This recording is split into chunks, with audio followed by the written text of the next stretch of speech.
In 2008, Satyam Computer Services stood as the blue-eyed boy of the Indian IT sector.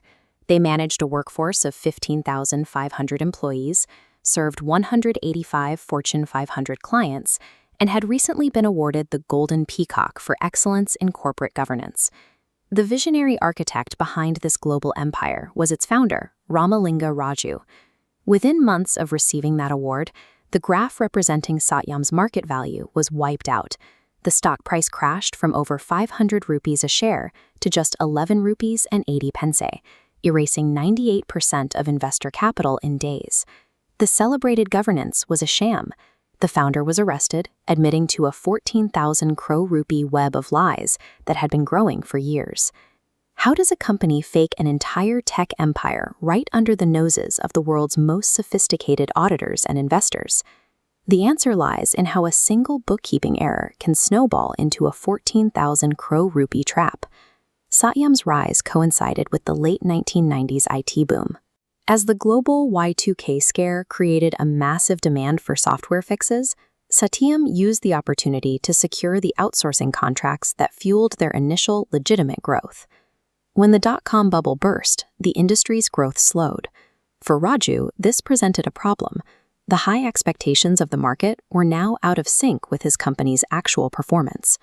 Rather than admitting to a slowdown, Raju took a fatal step. He chose to artificially inflate a single quarter's profits. Fraud often follows the potato chip theory. You can never have just one. A single financial lie demands a second, larger lie to cover it up, creating a cycle of escalation that becomes impossible to break. Level 1 of the deception required paper. They fabricated fake invoices and fictitious IT projects to mathematically justify the revenue numbers they were reporting to the public. Level 2 involved manufacturing phantom money. They claimed 5,000 crore rupees in cash reserves, backed by forged bank statements. Level 3 was their boldest move yet. They fabricated 13,000 non-existent phantom employees and placed them on the corporate payroll. This created a direct path for extraction. Every month, Raju and his accomplices siphoned off 20 crore rupees by pocketing the salaries assigned to these fake human lives. The fraud had shifted. It was no longer a matter of adjusting numbers on a spreadsheet. It was the manufacture of an entire shadow business.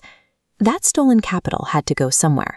Using 356 separate shell companies, the funds were secretly routed into Matos, the Raju family's private real estate venture. While the book showed growth, Raju was quietly unloading his own shares. He reduced his personal holding from 25% to less than 5%, exiting the company while the public was still buying in. Despite the high profit margins being reported, Satyam's revenue per employee sat at $28,000. For comparison, peers like TCS and Infosys were generating between $40,000 and $50,000 per employee. The external auditors at PricewaterhouseCoopers accepted the management's forged documents at face value. They failed to independently verify the cash balances with the banks, leaving the fake statements unchallenged. For years, the appearance of flawless growth and high profit margins satisfied the gatekeepers. The perceived success of the company created a halo effect that masked the discrepancies in the data. The global financial crisis of 2008 finally broke the cycle. The real estate market crashed, crippling Matos, while Satyam's actual IT revenue began to decline.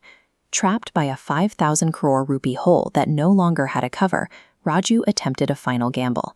He proposed that Satyam use its cash reserves to acquire Matos for $1.6 billion, effectively using company money to bail out his own family's failing real estate firm.